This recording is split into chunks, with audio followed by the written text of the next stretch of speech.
பாடசாலை மாணவர் மன்றங்களின் முக்கியத்துவம். பாகம் 7. இலக்கியவாதிகள் உருவாக்கம். இலக்கியவாதிகள் அல்லது கலைஞர்கள் எனும் போது பேச்சாளர்கள், நடிகர்கள், கவிஞர்கள், பாடகர்கள் போன்றோரே எம் கண்முன்னால் தோன்றுவார்கள். இவர்கள் இலக்கியவாதிகள்தாம். இத்தகைய இலக்கியவாதிகளை உருவாக்குவதே மாணவர் மன்றங்களின் நோக்கம். அதற்கான சிறந்த களமாகவே மாணவர் மன்றங்கள் அமைந்து காணப்படுகின்றன. இவர்களை ஒட்டி இலக்கியத்துடன் தொடர்பான படைப்பாளிகள், விமர்சகர்கள், ரசிகர்கள் என்போரும் இலக்கியவாதிகளே ஆவர். மாணவர் மன்றங்களில் இடம்பெறும் நிகழ்ச்சிகளை தயாரித்த மாணவர்கள் இலக்கிய படைப்பாளிகளாகின்றனர். ஒரு சொற்பொழிவை, நாடகத்தை, விவாதத்தை, உரையாடலை தயாரித்தல் என்பது அதனை நிகழ்த்தி காட்டுவதை விட முக்கியத்துவத்தில் குறைந்ததல்ல.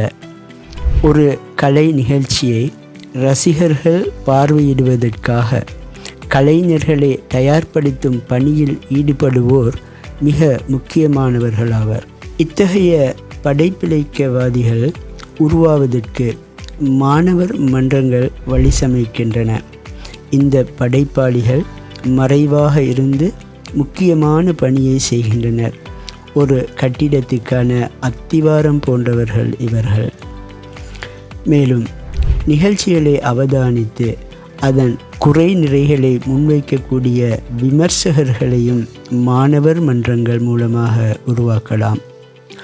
ஒரு படைப்பாளி அல்லது கலைஞர் செம்மைப்படுத்தப்படுவது இத்தகைய விமர்சகர்கள் மூலம்தான். ஒருவர் விமர்சகராக இருப்பதற்கு அதற்கான தகுதியை பெற்றிருப்பது அவசியம்.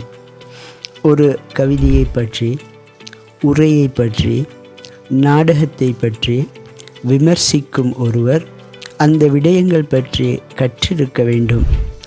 மாணவர் மன்றங்களில் இத்தகைய விமர்சகர்கள் உருவாவதற்கு முன்னோடிகளாக ஆசிரியர்கள் திகழ வேண்டும்.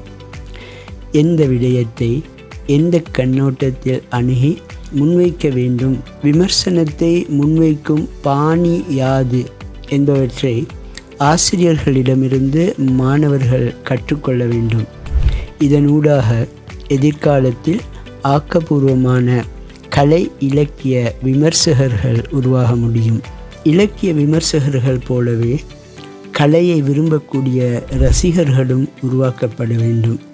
ரசிகர்கள் இல்லையென்றால் கலையே இல்லாமல் போகும். எனவே கலைகள் பற்றிய நேர் மனப்பாங்குடைய மாணவர்களை உருவாக்குவதும் மாணவர் மன்றங்களின் நோக்கமாகும். எனவே மாணவர் மன்றங்களில் 4 வகையினர் சம்பந்தப்படுகிறார்கள். இலக்கிய படைப்பாளிகள், கலைஞர்கள், விமர்சகர்கள், ரசிகர்கள் ஆகியோரே அவர்களாவர். இதில் எந்த விடயத்தில் எந்த மாணவர் ஆர்வம் காட்டுகிறாரோ அவரை அத்துறையில் வளர்த்தெடுக்க மாணவர் மன்றங்கள் உதவுகின்றன. ஆதலால் வகுப்பிலுள்ள எல்லா மாணவர்களும் மேடையில் நிகழ்ச்சிகளை நடத்த வேண்டும் என்பதை விட யாருக்கு எது பொருத்தம் என்பதை அவதானித்து அவரை அதற்காக பயன்படுத்தி கொள்வதே பொருத்தமான அணுகுமுறையாக இருக்கும். இன்ஷா அல்லாஹ் அடுத்த சந்திப்பில் இன்னொரு விடயம் பற்றி பேசுவோம். அஸ்ஸலாமு அலைக்கும் வரஹ்மத்துல்லாஹி வபரகாத்துஹு.